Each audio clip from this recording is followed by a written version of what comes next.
আমাৰ নৱ প্ৰজন্মই এনেকৈ ভাল কামেৰে মদৰ পানী ঢালি অমুক ঢালি এনেকৈ নহয়, ভাল কামেৰে জুবিনক জীয়াই ৰাখিব।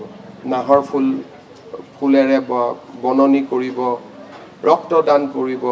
জুবিনে দুখীয়া মানুহৰ হৈ কাম কৰিছিল। প্ৰত্যেক বছৰ পাৰাজনে এজন এজন দুখীয়া ছাত্ৰ ছাত্ৰীৰ দায়িত্ব ল'ব। জুবিনে ৰোগীসকলৰ কাৰণে কাম কৰিছিল।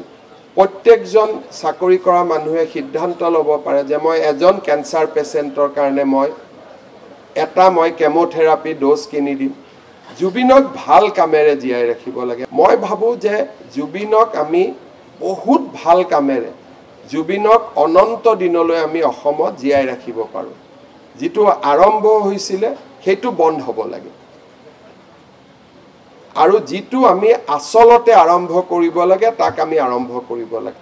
আমাৰ নৱ প্ৰজন্মই এনেকৈ ভাল কামেৰে মদৰ পানী ঢালি অমুক ঢালি এনেকৈ নহয়, ভাল কামেৰে জুবিনক জীয়াই ৰাখিব। নাহৰ ফুলেৰে বননি কৰিব, ৰক্তদান কৰিব। জুবিনে দুখীয়া মানুহৰ হৈ কাম কৰিছিল। প্ৰত্যেক বছৰ পাৰাজনে এজন এজন দুখীয়া ছাত্ৰ ছাত্ৰীৰ দায়িত্ব ল'ব। জুবিনে ৰোগীসকলৰ কাৰণে কাম কৰিছিল। প্ৰত্যেকজন চাকৰি কৰা মানুহে সিদ্ধান্ত ল'ব পাৰে যে মই এজন কেঞ্চাৰ পেচেণ্টৰ কাৰণে মই কেমোথেৰাপি ড'জ কিনি দিম।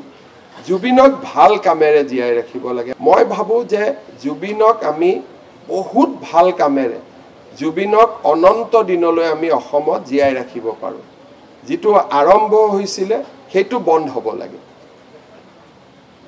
আৰু যিটো আমি আচলতে আৰম্ভ কৰিব লাগে তাক আমি আৰম্ভ কৰিব লাগে।